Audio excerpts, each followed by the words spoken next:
crianças! Estamos de volta com mais uma aula para vocês sobre os profetas. E agora nós vamos começar a estudar o último dos profetas maiores que falta para a gente ver, que é o profeta Daniel. O livro de Daniel é cheio de histórias que as crianças amam, não é, Sula e Salô? Deixa eu arrumar o cabelinho da Sula que tá no olho. Isso, fica bonita. Como é que vocês estão? Vocês estão bem? Muito bem. Vamos estudar sobre Daniel? As crianças gostam do livro de Daniel, né? Tem histórias lindas. Isso, histórias lindas, isso mesmo. E histórias assim, umas tristes, outras alegres, outras surpreendentes, mas é um livro cheio de histórias para a gente aprender sobre mais esse grande homem de Deus que foi o profeta Daniel. Quem aí conhece algum Daniel? Vocês conhecem algum Daniel? Eu tenho 3 amiguinhos, Daniel. 3 amiguinhos de você, Sula? Conheço, Daniel. Também conhece? Da escola? Olha, tem muito Daniel por aí, né? Eu tenho 2 priminhos chamados Daniel. Muito Daniel tem por aí. As pessoas gostam desse nome, né? É um dos nomes mais bonitos. Daniel, que ele é irmão gêmeos de outro chamado Davi e Daniel. Olha, são gêmeos, é mesmo? E eles, os dois têm nomes de grandes homens da Bíblia, né? O rei Davi e o profeta Daniel. Daniel e Davi, acho que são dos 2 nomes mais bonitos e mais usados da Bíblia até hoje, né? É verdade. Vamos estudar então sobre ele? Vamos lá? Começando com a nossa leitura bíblica no livro de Daniel, capítulo 2, versículos 20 a 23. Vamos ler? Vamos lá? Qual é a referência? Quem memorizou? Daniel 20 a 23. Isso, Salô tá bom de memória, né, Salô? Tá comendo bastante peixe, Salô? A mamãe, os avós falam que é bom comer peixe, é bom pra memória, né? Isso, fica com o cérebro bem assim, bom de lembrar as coisas, isso mesmo. Então, olha só, Daniel 2, 20 a 23, disse assim, ó, disse Daniel, seja bendito o nome de Deus de eternidade a eternidade, porque dele é a sabedoria e o poder. É ele quem muda o tempo e as estações, remove reis e estabelece reis. Ele dá sabedoria aos sábios e entendimento aos inteligentes. Ele revela o profundo e o escondido. Conhece o que está em trevas, o que está no escuro, e com ele mora a luz. A ti, ó Deus dos meus pais, eu te rendo graças e te louvo porque me deste sabedoria e poder, e agora me fizeste saber o que te pedimos hoje. Olha só, Daniel estava feliz com alguma revelação de Deus. O que será que Daniel estava falando? Vamos estudar? Vamos lá? Vamos estudar. O livro de Daniel, então, é o último dos profetas maiores que a gente vai estudar, mas ele não é dos maiores, não. Porque a gente viu que Isaías tem 66 capítulos, é bem grandão, né? Isso, Daniel tem 12. Não é tanto assim, mas é um livro repleto de prodígios de Deus feitos através da vida de Daniel. Daniel, através do poder de Deus, as histórias são incríveis. Querem ouvir? Querem? Então vamos lá. Ó, nós vamos começar falando então como foi que Daniel foi parar lá na Babilônia. Vocês sabiam que ele foi para a Babilônia? Ele foi para a Babilônia. Sabe quando que isso aconteceu? Vocês sabem? Ele foi levado cativo. Isso, Salô. Olha só, Daniel e seus amigos estavam lá em Jerusalém, vivendo felizes no país deles, o país é Israel, né? Eles estavam lá, mas as coisas já não estavam boas, estavam difíceis. Muitos profetas tinham previsto que aquele povo ia entrar num castigo longo. Lembra como era o castigo? Quantos anos eram mesmo? Quem lembra? 70 anos. Deus profetizou. Esse povo não quer me ouvir, logo eles vão entrar num castigo de 70 anos. E chegou a hora, Sula. Chegou a hora. Nabucodonosor era o rei mais famoso e poderoso daquela época.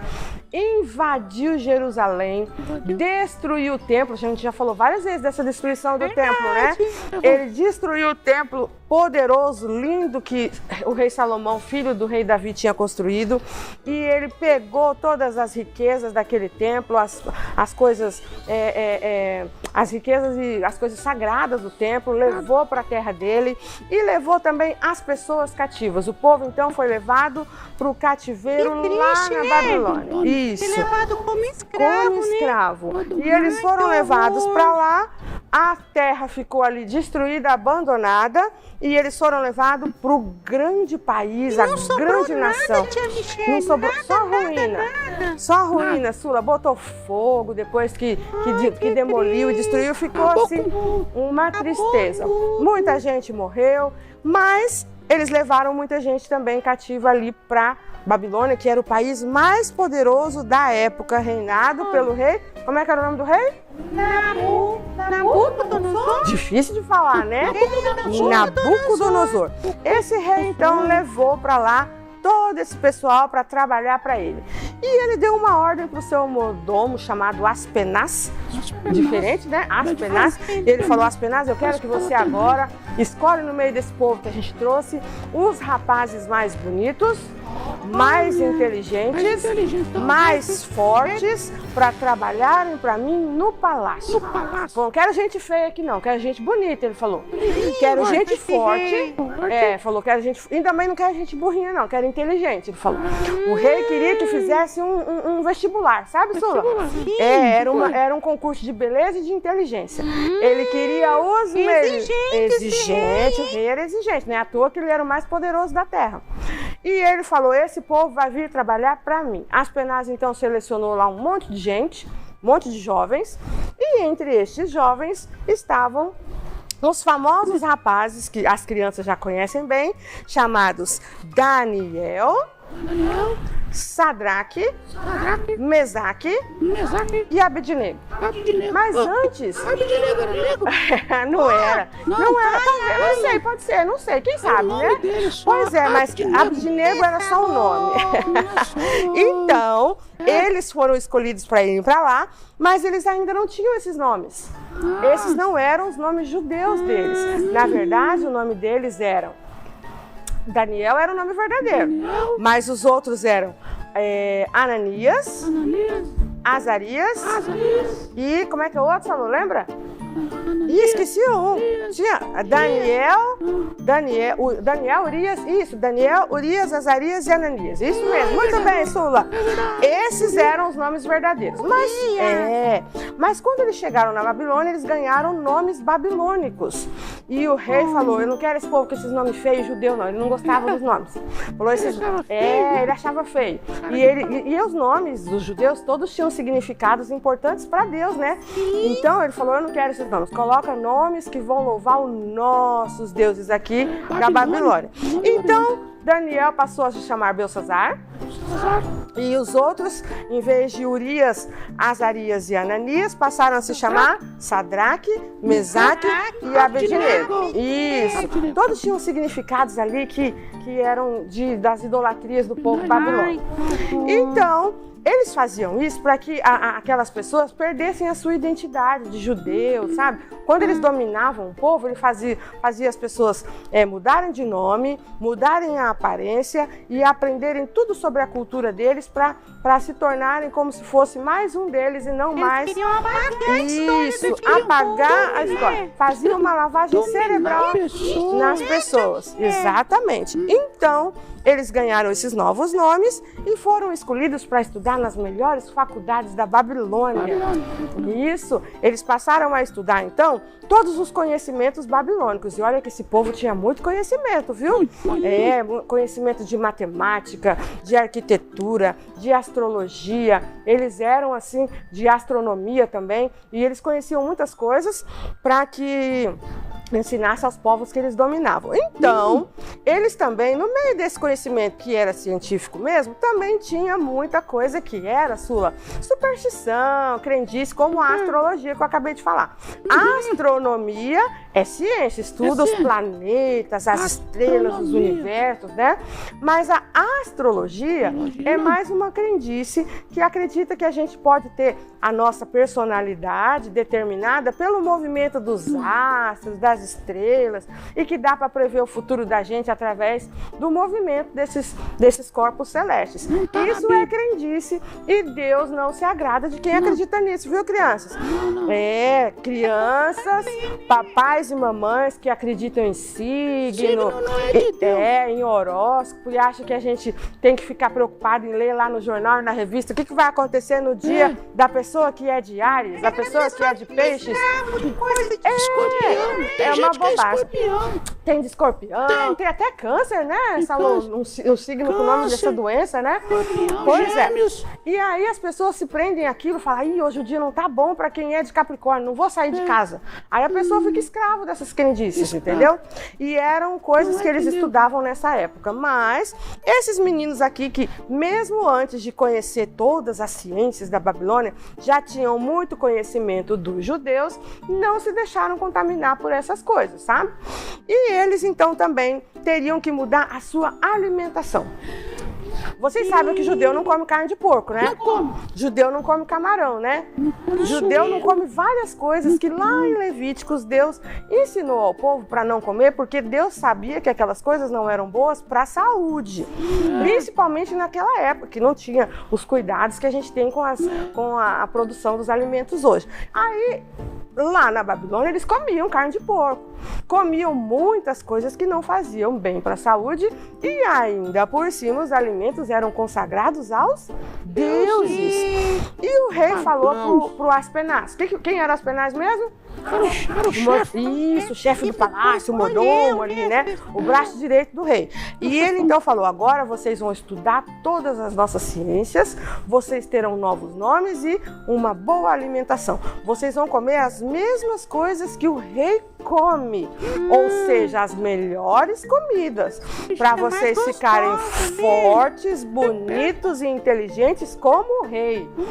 Mas quando eles viram a alimentação do povo ali do palácio, eles pediram para o Aspenaz, faz o seguinte, deixa a gente comer só fruta, verdura, água, que a gente vai ficar bem, não precisa comer essas coisas que vocês comem, não é o nosso costume, né? Aí o mordomo falou, não, se eu fizer isso o rei me mata, vocês vão ficar fraquinhos, comer só fruta e verdura, vão ficar magrinhos, tomar só água, não pode. Aí eles falaram assim, vamos fazer um desafio para você, faz um teste. 10 dias.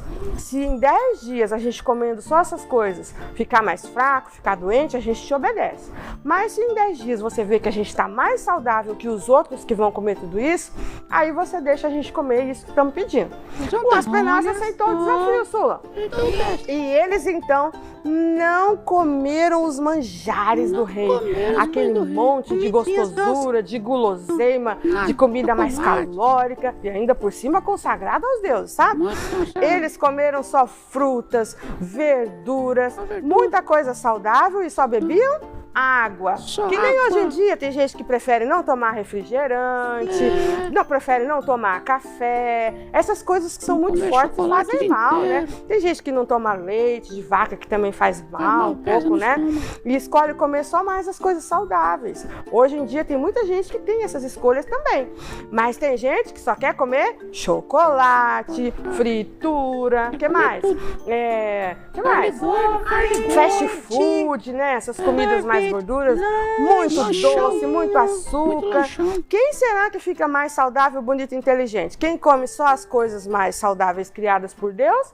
Ou esses montes de coisas aí cheias de açúcar, de gordura? Quem fica melhor, Salô? Quem fica? Come as coisas saudáveis. E foi o que aconteceu com os meninos. O Aspenaz ficou impressionado. Falou, e não é que esses meninos estão mais fortes, mais bonito, a pele tá linda, o cabelo, ó, tão forte, cheio de energia, ficaram sarados, cheios de disposição. Então tá bom, vocês podem comer só as suas coisas saudáveis e assim eles seguiram. E eles foram ficando, Sula, cada vez mais inteligentes, mais que os outros, sabe? Mais fortes, mais inteligentes. E chegou um dia, Sula, que aconteceu algo muito curioso. O rei, o Nabucodonosor, certo dia teve um sonho. Um sonho muito assustador. Quem já teve pesadelo aí? Já tiveram crianças pesadelo aí em casa? Já teve, Sula? Ele teve um sonho com uma estátua gigantesca. A estátua era muito grande, muito feia, esquisita e assustadora. E essa estátua deixou o Nabucodonosor meio assustado. Ele acordou impressionado com aquilo e queria saber qual era o significado. Isso. Só que aí, quando ele acordou, assustado, ele esqueceu o sonho. Ele falou, ué, acordei assustado, mas agora não consigo lembrar o sonho para alguém me explicar o que aconteceu. E aí ele chamou todos os sábios do reino. Chamou os feiticeiros, os adivinhos, chamou todo aquele povo que mexia com todas as crendices que eles tinham, sabe? E falou, eu tive um sonho horrível essa noite. Preciso do significado. E todo mundo, conta aí, né, majestade, qual foi o sonho? Ele falou, essa é a pior parte, eu não lembro. Eu não lembro do sonho, eu quero que você... eu só lembro que eu acordei assustado, o sonho foi assustador e o desafio agora é que vocês, antes de darem o significado, me contem qual foi o sonho. Impossível, né, Sula? O povo todo se tremeu, falou, e agora? Se ele contasse o sonho, a gente podia inventar um significado, né? Mas a gente não sabe nem o que foi que ele sonhou. E aí, alguns tentaram, outros nem tentaram, e sabe o que o rei fez?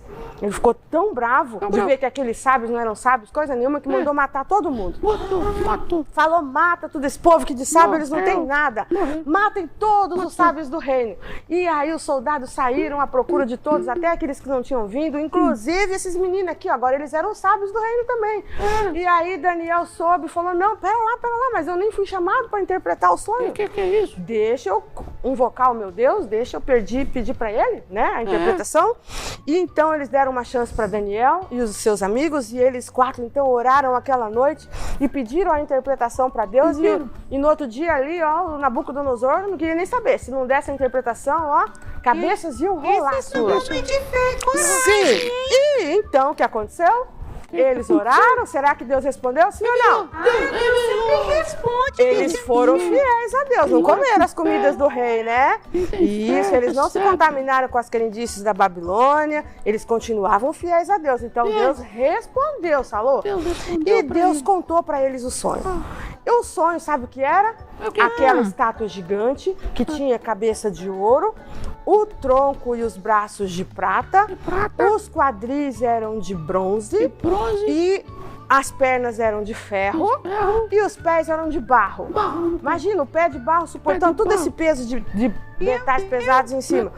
E ele achou aquilo assustador, porque era muito grande, muito feia a estátua. E aí o Daniel falou pro rei, falou, este foi o sonho. O rei ficou impressionado, falou, foi isso mesmo, foi isso que eu sonhei. Isso mesmo, mas agora eu quero saber qual é o significado dessa estátua. Será que Deus contou o significado também, Sula? O que você acha? Eu acho que sim. Sim ou não, crianças? Contou. Deus também, se ele fez a parte mais difícil, né? De lembrar o sonho pro... E Deus fez o Nabucodonosor esquecer de propósito, só para mostrar que era ele que estava fazendo, né? Ele esqueceu para que só Daniel soubesse contar, e aí o rei ficasse impressionado com o poder do Deus verdadeiro. E aí Daniel disse, este é o sonho e esta é a interpretação. Todo mundo ficou curioso, qual é a interpretação?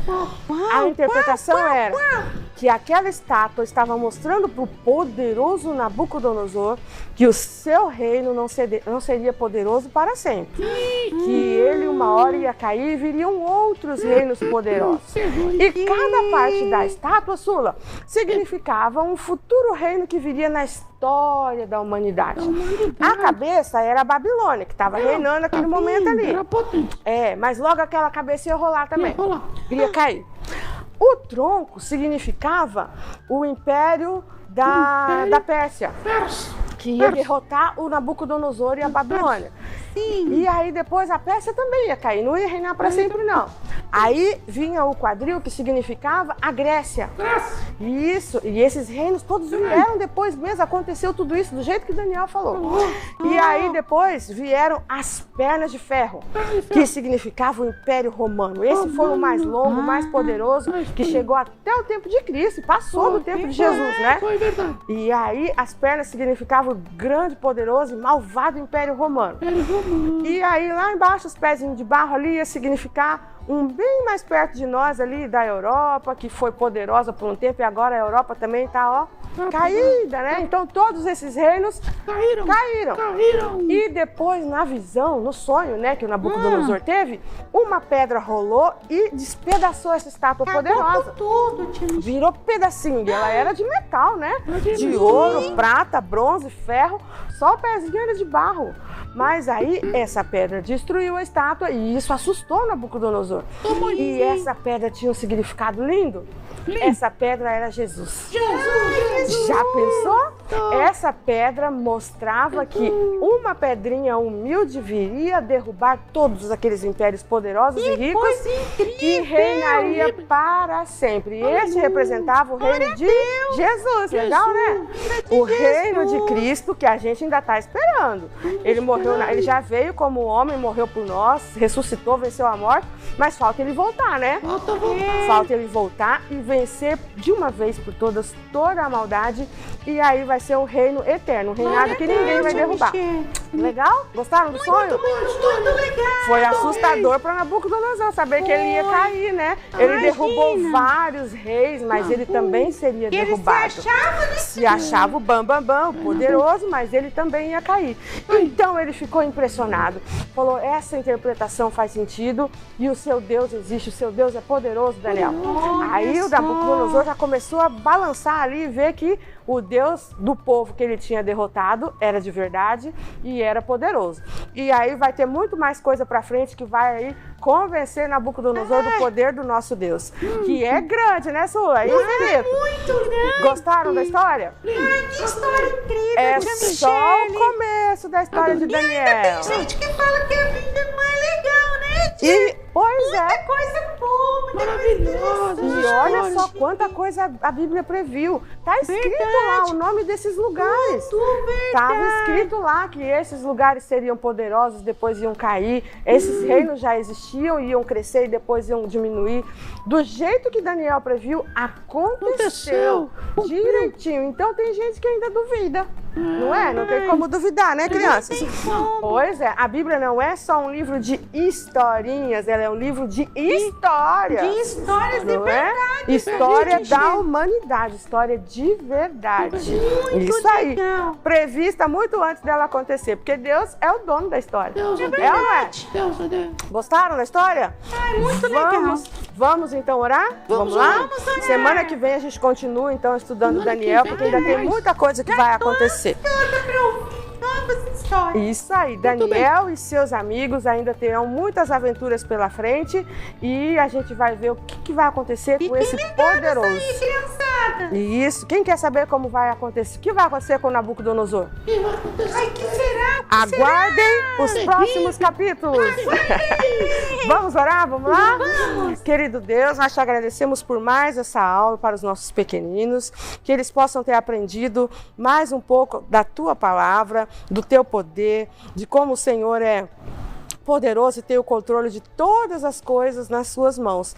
Desde a nossa pequena história até toda a história da humanidade, de todas as pessoas que já existiram, que existem agora e que ainda vão existir no futuro. O Senhor é o dono do tempo, do passado, do presente e do futuro. O Senhor tem todas as coisas nas suas mãos e no seu controle.